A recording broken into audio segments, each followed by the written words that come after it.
What could go right?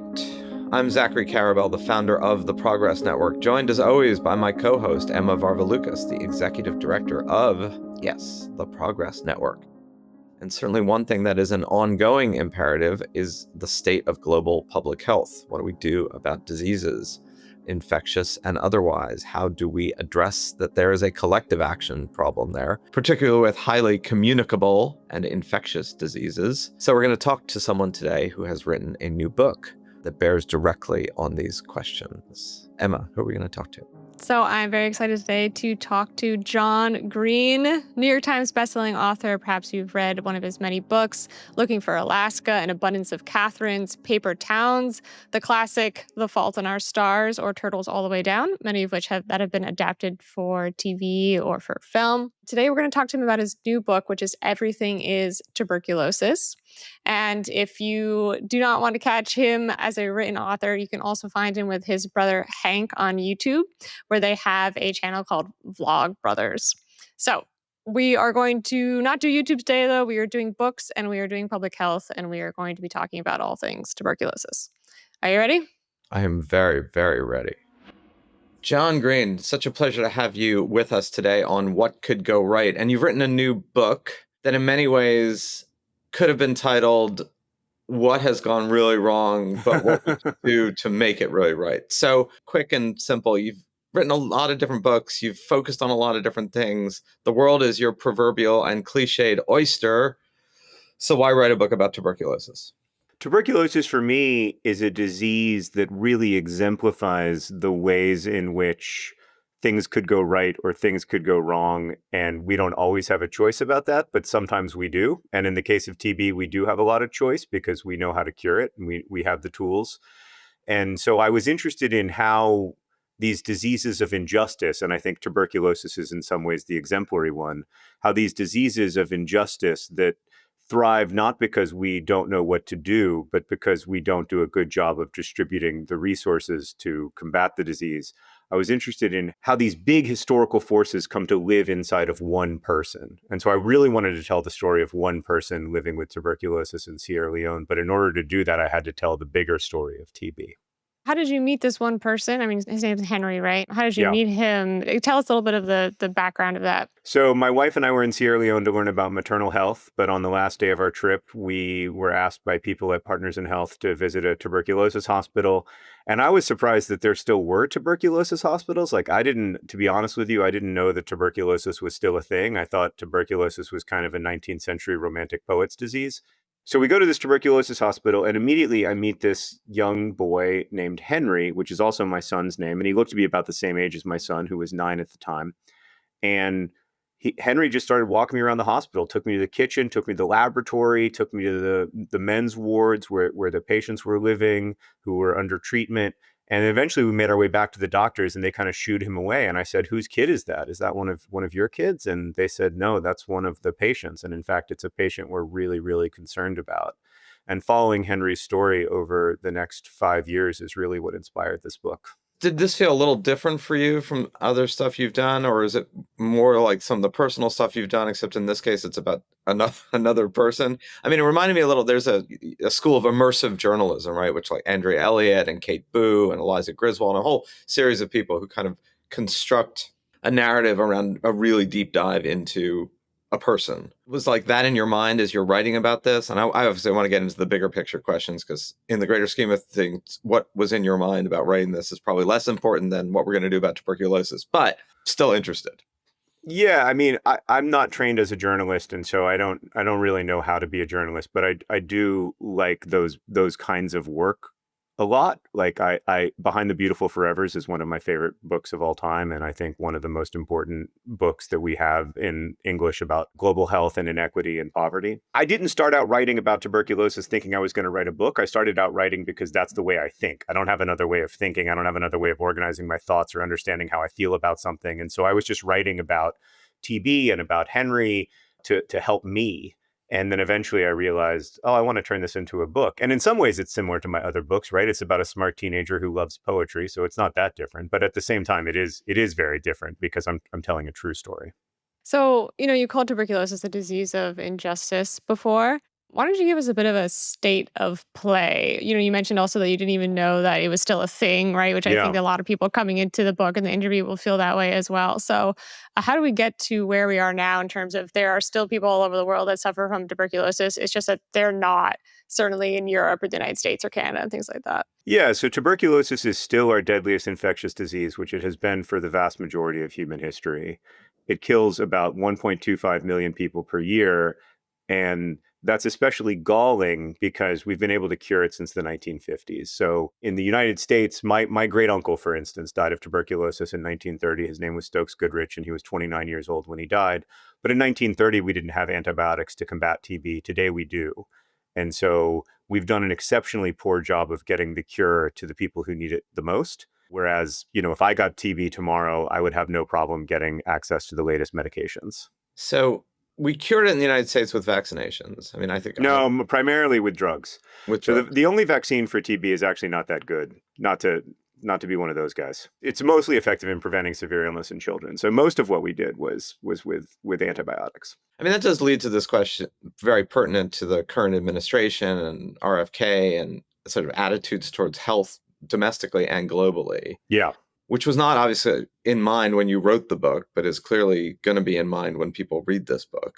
Also, in light of the cancellation of USAID or the partial or complete, or I mean, we'll figure out how much, but it looks pretty canceled. So, how do those two factors shape your sensibility of what it is you're trying to highlight in the book? I mean, assuming it makes it even more urgent, but Yeah, it makes it much more urgent. And this podcast is called What Could Go Right, and I want to emphasize my hope and optimism when it comes to the overall arc of our response to diseases, and especially diseases of injustice. But at the same time, but we are currently taking some big steps backward. Almost all TB related funding, both for diagnostics and for treatment, unfortunately, has been completely stopped. And it's not clear that it will ever restart. And the US has long been the biggest global funder of TB response. And so untold number of people are seeing their tuberculosis treatment interrupted mid-course, which is a real catastrophe, because we know that when people have even like a 2-week pause in their treatment, they're just vastly more likely to develop drug resistance because the bacteria has a chance to evolve resistance to the drugs that have been fighting it. It's a catastrophe on a personal level because it means many more people will die, but also on a societal level because it means much more drug-resistant tuberculosis floating through the world, which is really scary. Like that freaks me out. And I don't usually get freaked out about this stuff, but that really does freak me out. Is there a path forward without the USAID funding or without the US being involved? There's no short-term path forward without the US being involved. There's a long-term path forward with other governments stepping up and finding ways to respond to the TB crisis, including governments in middle-income countries. But the short-term catastrophe it's too complicated and too multifaceted. Like the underpinning work of what the US was providing in terms of care, especially in the most impoverished countries, it's irreplaceable. so in terms of that kind of infrastructure, is the sort of the Western story one of like increasing state capacity, meaning you develop these public health agencies, you did big programs, there was a collective buy-in that these diseases were inimical to the peace, prosperity, and secure future that people tend to want, and that the inability to do that in other parts of the world is just a lack of state structure and of course funding. The two go hand in hand. Like if you can't collect enough tax dollars, you can't open agencies that then do public health. I mean, is Right. it that simple, or is there also resistance still to, I don't know, drugs and vaccines in other parts of the world? And we can get to our own issues. Yeah, so it's mostly that simple. If Sierra Leone spent the same 12% of its GDP on healthcare that, say, the UK or Canada spend, they would have about $46 per person per year to spend on health. And that's clearly not enough to build a healthcare system that can respond to the needs of the people in the country. And so on a fundamental level, there just isn't enough money. These countries have been impoverished, deeply impoverished for a very long time. And that is the result of going all the way back to the transatlantic slave trade, centuries of history. However, there is also curing TB is hard, right? Like you have to take antibiotics for 4, maybe 6, maybe even more months every day. And There are side effects to those medications. It's not an easy treatment regimen. And so there is some inevitable resistance to that. I mean, look, when I when I get a strep throat infection and my doctor gives me 10 days of antibiotics and I feel better after 7 days, I'll confess that sometimes I don't make it to the full 10 days. And with TB in particular, that is really dangerous. And so that's a challenge that we face. But when it comes to this so-called non-compliant patient, which is the medical term for it a lot of times, there are so many reasons for so-called non-compliance. You know, my friend Henry, for instance, his dad took him off treatment when he was 5 years old. And was that Henry's fault that his dad chose to, believe that the healthcare system couldn't provide what Henry needed and faith healers could? I don't think Henry's a non-compliant patient there. And more to the point, there wasn't much reason to believe in Sierra Leone's healthcare system at the time, I mean, there were no x-ray machines at the hospital, no running water, no electricity, no paid staff. And so how can you ask someone to believe in a healthcare system that isn't providing basic healthcare? I have had the odd experience of getting into a motorcycle accident in Sierra Leone and going to one of their hospitals. And it was basically just 2 rooms, dirt floor, blood in places where you wouldn't want there to be, dried blood. So Wow. I can only imagine, yeah, having a Were you chronic okay? health issue. Were you okay? That sounds really scary. Yeah, no, I'm fine. I'm not trying to make this about me. The motorcycle actually slid underneath a van that had turned in front of us, and that van happened to be a hospital van. So they drove us to the hospital, and I was all right. And I also do not live there. Yeah. Yeah. I mean, that's a sense that I have a lot of times is, that awareness that like I will get flown out, right? I remember during the Ebola crisis, a lot of my friends who lived in Western countries, knowing that if they got Ebola, they would be flown out and probably be fine. Whereas if their colleagues got Ebola, they would almost certainly die. So, what is it that prevents the spread of tuberculosis into societies where there is not much of it? Yeah, so we're about to find out how little there is to prevent tuberculosis from spreading in rich countries. I mean, we have almost 10,000 cases of active TB a year in the United States. So it's certainly something that happens in the US, and tuberculosis anywhere is a threat to people everywhere. It's an airborne disease. It's the nature of airborne diseases, right? We know that from COVID. There are a few things that stop it from spreading. One is really good public health departments that do a great job of active case finding and actively figuring out chains of transmission to understand who's at risk. And then we also have this wonderful tool of preventative care. So if you've been exposed to TB, you can get 1 month of preventive antibiotics to make sure that you never get sick. And so that's how we can stop chains of transmission. But we need those chains of transmission to be relatively rare, or else our public health systems get overwhelmed, which is what we see in many middle and low income countries. I mean, is it also a case of just, I think that there's always like the ever present popular villain of Big Pharma, right? Is this also a case of like they're overcharging for the antibiotics that people need? Well, two schools of thought about that. I suspect if you ask Johnson and Johnson, they would say they're charging an appropriate amount. Right. But I take a different tack on that. I think it's really important to understand that cost is a huge barrier, even when costs are relatively low. So an example of this is that there's this miraculous test made by a company called Cepheid that does an amazing job of telling people not just that they have TB, but which antibiotics their TB will respond to, which is a game changer. But until very recently, that test cost about $10 or $11, which doesn't sound like much, but in many countries, that means that it's totally unaffordable. Like I remember visiting with a lab in Sierra Leone and talking to the lab tech there, and he said, yeah, these machines are amazing. I just wish we could afford the tests. And the machine is just sitting there unused because the healthcare system can't afford the tests. And so even moderate reductions, like Cepheid dropped the price of that by $2, and even moderate reductions allow millions more tests to be available. And the same is true for pharmaceuticals. I mean, so often companies try to extend their patents on life-saving medication beyond the 20 years that their patents initially apply for. And that's just devastating to people's ability to access treatment. How do you frame this in the context of 2020 to 2022, the COVID years that currently have this very weird quality to them, right? It's almost as if we have collectively stopped even remembering what was only 3 years ago. And we talk about politics and inflation, and as if there was no trigger for government spending. We kind of elide that whole period as if it didn't exist. And I think some of that went on actually after the 1919 influenza. Like there was a reason that people were like, oh my God, there was a 1919 influenza, which people discovered at the beginning of COVID, right?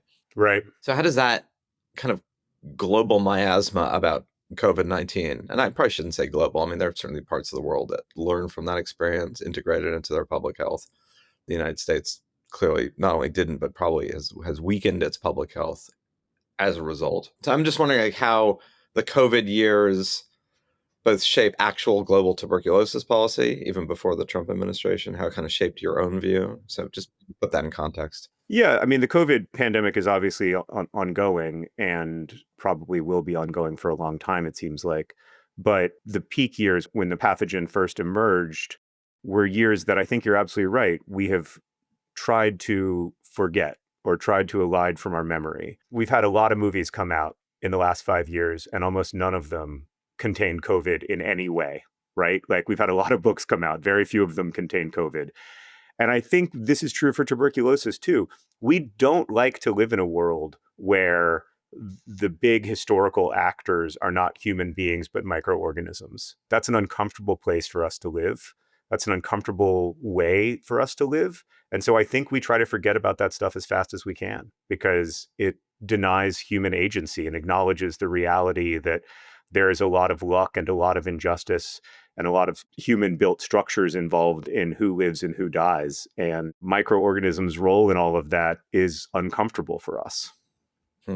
That's interesting. I mean, again, like we write a lot about war, right? Because it's a human thing, Yeah. beginning, a middle, and an end. And we feel like stories of clear tragedy and heroism that can be told with nice, neat narrative arcs as opposed to everything you just described, which is like, okay, here's this non-human, there's no story of a virus. I mean, there's a story of a virus. But there's not much of a story. I mean, narratively, they're not very compelling. And that's part of the reason I wanted to write this particular book, was to try to find a way to construct a narrative that could hold people's attention, even though it's about, ultimately about a bacteria.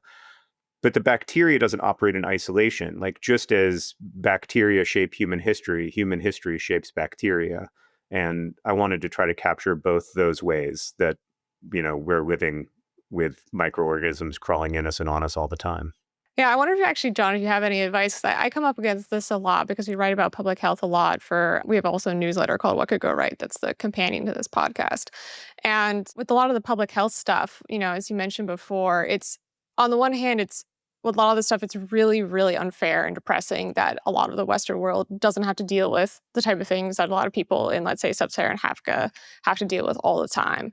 On the other hand, we've also made like incredible amounts of progress against a whole host of diseases worldwide that we didn't used to have the capacity to deal with at all, 75 years ago. But I've never really found a way to make that not sound incredibly boring to people. Yeah, no, I think every morning the headline of the New York Times should be fewer children died today than any day in the last 6,000 years when the population of humanity was like 200 million. That should be the headline every day because that is a miracle. And it is not a miracle that happened because of some God from on high. It happened because millions of people were working together to try to reduce child mortality together. And we've been incredibly successful at that. Since I graduated from high school, we've seen child mortality drop from 12 million a year to fewer than 5 million. I don't know how to tell that story in a way that makes people say, oh my God, like humans can be good. But we can be. We are capable of such extraordinary generosity when we make ourselves proximal to suffering. And yet, it is also true that we are monstrous, right? Like holding those competing ideas in your head at the same time is one of the biggest challenges to me. They're both true. We live in a much better world than we might live in, and we also live in a much worse world than we might live in. I'm so glad you articulated that. I mean, one of the themes that we highlight in this podcast and Progress Networks, and I try to highlight in my own work, is that in many ways, human history is a neck and neck race between the unbelievable human capacity to create and the extraordinary ability of human beings to destroy, right? And they are both ever present and in a ultimately yin and yang, maybe painful, maybe enlivening way, right? In many ways, what you look at is a little bit of eye of the beholder, but it's more than that. It's what your eye is willing to behold. Yeah. And part of us, right, wants to be outraged and disgusted, and there's ample evidence for being outraged and disgusted. We should be outraged. We should be disgusted. We should be horrified that we're taking active steps backwards away from better human health for all. That is horrifying. And yet, it is also true that this is not the end of the story, right? Like, I inevitably feel like today is the last day of human history, that my life started at birth and culminated today. But I feel that way because today is the last day I've lived through. But we're not at the end of the story. We're in the middle of the story. And that means to me that we have all the more reason to fight for a better end. So there is another question I have, which is kind of a correlate to what's going on with USAID. Another one of my, like stock thoughts, which I have articulated and probably repeated on this show, is it is the height of arrogance to believe that 330 million Americans in a world of 8 billion people have a global monopoly on the human desire for peace, prosperity, and security. That being said, I guess the question is, it's never felt to me ultimately sustainable if any global need is met by Washington. And I think maybe part of the problem of USAID is if we're kind of hinging our global health on the willingness of this one entity at a certain amount of time, I mean, it needs to be more diverse, doesn't it? It does. Unfortunately, other governments are also walking away from efforts at overall human health, right? Like we see the UK cutting foreign health aid. We see the EU cutting foreign health aid. And so it would also be one thing if we were taking steps back instead of falling down the entire staircase, right? Which is what we've done. We didn't take a few steps back and allow someone else to step up. We just jumped down the staircase. But what instead we're seeing is just an overall pullback, an overall move toward more isolationism, less engagement with the fact that we are one human story. And that is a bummer for me. But I agree, there has always been a problem. Look, I mean, there's always been a problem with the way that we distribute health aid in general. It's always been neocolonialist. It's always been Axis and allies. It's always been a game of, not really what's good for overall human health, but what's good for the narrow interests of the United States. And that's always troubled me. But to walk away from all of those commitments without any warning in a completely chaotic way is just devastating for the people who, for many, many decades, we've promised that we would help in an ongoing, open-ended way. It's a little bit devastating too because so few people seem to be even aware of the existence of USAID, just like American taxpayers being aware of its existence and kind of came out to defend it when it did fall down the staircase. And I wonder sometimes if that does have to do with the fact that this story of look at everything that we have accomplished through this. Yes, there's plenty of criticisms, but if it was the case that American taxpayers were receiving little cards at home being like, "Hey, did you know that 25 million lives were saved from PEPFAR over the last 25 years?" Maybe we'd feel differently. 500,000 babies were born without HIV because of PEPFAR. It's an incredibly effective program. And I agree. I think we haven't done a good job of telling that story. And inevitably, I feel my little piece of that. And do you feel the book and kind of what you're going to be talking about for the coming months, probably quite a bit, is in service of, hey, look at what we have collectively accomplished. Let's not actually stop doing that. I hope it can be. I mean, I really wanted to write a hopeful book, and it's hard to write hopefully about tuberculosis because it is such a devastating disease and it causes so much suffering and so much needless suffering. But I wanted to write a hopeful book because I believe that hopeful stories are ultimately the only true ones. I think despair is incredibly compelling, and despair tells this holistic story that it doesn't matter what you do because nothing matters anyway.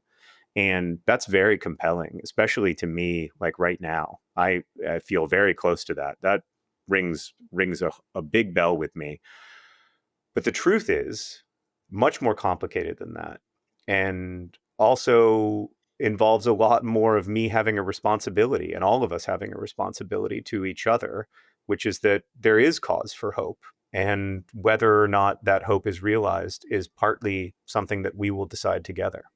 Well, John, I wish we had more time, but I value the time that we have had with you. I think it's a book that people should read. There's also a wealth of other work that you have done and content. It would be great to talk to you about the world of content, which you are deeply immersed in an ever kaleidoscopically changing world of platforms and media and formats. But we are out of our time today. So we will have to leave that, I hope, for another conversation, maybe on the other side of the book tour, and we can talk a little more in depth about various and sundry. And you are certainly a man for whom various and sundry applies in spades. So, Well, thank you. It's been great to talk with you. I really appreciate the opportunity, and I'm a fan of the pod. Keep up the good work. Thank you, thanks John. much. Thanks so much. So that was great talking to John. I love what he said at the end about despair. I think that there's something very oddly comforting and relaxing about despair, especially if you are living in circumstances in which you are not going to be directly affected by giving up, right? It's just so easy to be like, you know what, screw it. Like, I'm just going to live my life. I'm going to keep my head down. I'm going to just continue on the best I can and like, ignore these larger problems. And it's much more difficult to do the opposite. But certain times call for us to not give in to the comforting anesthesia of despair, right? It's a good line, Emma. Comforting amnesia of Thank you. despair.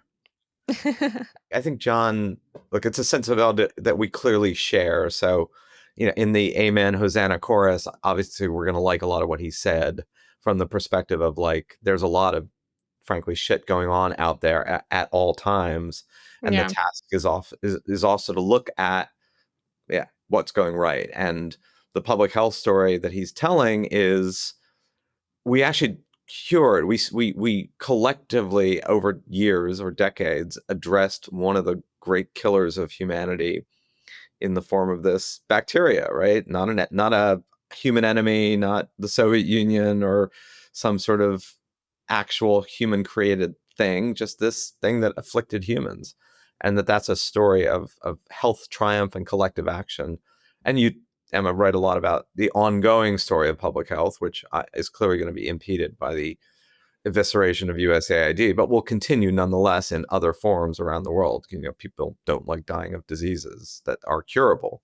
I mean, death obviously being the one thing that we all, I'm told, will experience. But how you do that in an age again where the focus is almost entirely on, oh my God, look at what we're losing, and not, oh my God, look at what we did and how we can continue doing it. Yeah. I try to, I mean, this is really pale comfort, but I do try to tell myself sometimes, like, even with the dismantling of USAID, it's not like we're going back to 1930. We are certainly regressing, and it's going to be very, very upsetting the amount of damage that that's going to cause, but it's not irreversible. It can be put back together. Perhaps it's going to take time. And again, like that damage is going to be done, but we can always start to move forward again. And yeah, I'm holding on to that at the moment because otherwise it's like really unbearably sad, especially when it comes to USAID. You only know what's happening in the present, right? We don't know what the consequences of what's happening in the present are going to be for the future. Truism in this case. So we are certainly acutely aware right now of all that is being lost and destroyed by the sudden, and I think John was right to say part of the problem is the suddenness of it, right? That just like, Hmm. boom, we're done. It's not like USAID was perfect. And in fact, there was a lot of these programs that were weird and wasteful and actually should have been ended long ago. So, but there's a baby and bathwater problem here. And there was a lot more, there was a lot more baby than bathwater. And we've thrown out a lot of baby. So like, that's just a problem. I mean, unequivocally, full stop, no sugarcoating it. The question of, again, will these things with the damage that the present is doing lead to a more collective global action here, and to what degree had the world come to depend on the United States because we were doing it, right? There's no Yeah. reason to develop your own internal or collective global infrastructure if someone else is taking care of it. Like, that's just human nature. So I do wonder if on the other side of all this, the silver lining part of it will be more collective resiliency about health and not just reliance on the United States and or Europe for the funding. And yeah, we can get into the whole question of where's the money going to come from and some of the same questions about climate change and a decarbonized economy, right? But even so, Yeah, we'll see. It's interesting, right, to compare this discussion with what's happening or what has happened recently around Ukraine and Europe, because I think you can make a very easy parallel between what you just said with public health and foreign policy and defense. And, in the case of Ukraine, you saw Europe immediately being like, oh, the United States is not with us anymore. Like, we're going to pump things up. And we have not seen that kind of response with the public health conversation because obviously people in Europe are much more concerned about their own skins. Um, you know, so on the one hand, that is human nature. That is how it works. Perhaps a public health discussion is one that's going to be more of a slow roll if anyone steps in at all. But I certainly do hope that we see some energy around that soon. indeed. All right. Well, with that, I think we will leave it. Important discussion. I want to thank you all for listening today. and listening every week. Please tune into our progress report in addition to our interview-based What Could Go Right longer form. And we will regale you with stories of things going right that you almost certainly are not as aware of in the maelstrom of all the things that are going quite wrong. So in praise of that duality, we will say goodbye for this particular episode. Thank you, Emma. Thanks to the Podglomerate for producing. Thank you all for listening. Sign up for the What Could Go Right newsletter at theprogressnetwork.org. And we will be back with you soon. Thanks, everybody.